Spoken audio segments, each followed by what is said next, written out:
Well, I've been using Twitter now for about 15 or 16 months, so this is the second set of elections I've been through with it, and I find it incredibly useful to get two-way information. Firstly, my role at the LGA means I've got to give information to people. There are all sorts of ways I can do it, but if I want a quick thing out to some of our leading activists, I can tweet, tell them where to go for the full stuff, and there's ready information. But that also means I get a lot of information back.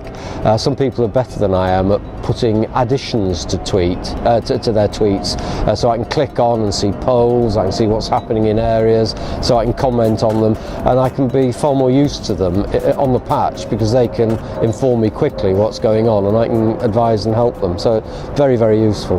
For a Liberal Democrat, we want to communicate with people all year. Traditionally, we've done that through public meetings, we've done it through leafleting, we've done it through door knocking, and we will continue to do that.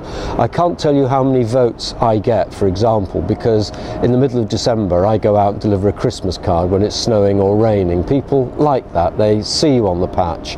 But then there are new ways as well, so the new social media routes, and I don't only Twitter now, I blog and I'm on Facebook, are a new way of appealing, not necessarily to a new generation, because young people like to see me out in December when it's raining and snowing as well, but it's a way of keeping much more closely in touch, again on a two-way basis.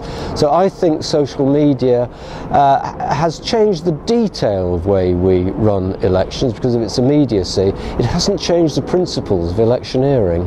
I think because we've got a general election, people have been particularly looking at how the social media are working in terms of that election, and clearly there are some very interesting lessons there, not least of which is the national press barons aren't as important as they were because people make their own mind up and comment on it. At a lower level, I think that's beginning to apply in localities.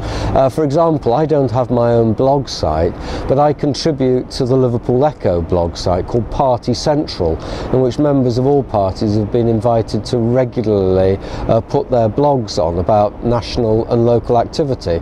Sometimes I've been commenting on the likelihood of a hung parliament, sometimes I've been telling people about a planning application in my ward.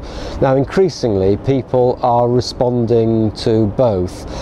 So again, I think the national scene is more established in terms of social media because it's buzzier, more exciting, and inevitably sometimes the local government is more mundane, but I think increasingly people are turning there to know what's happening in their own communities. There is an increasing recognition by councillors existing and new that we have to use different ways of communicating, so I think this is an inexorable process.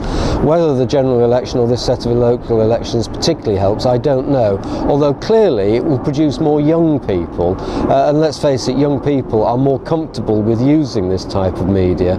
So I think in a few years' time it will be very unusual to find people not using social media. Now we have a few people still who refuse to use email. 15 years ago or 10 years ago very few people used email, so this is just an onward movement. It's a great way to reinforce tribalism. If you come in from a bad day's canvassing, you'd switch on and someone's had a good night canvassing, you think, oh great, that's marvellous.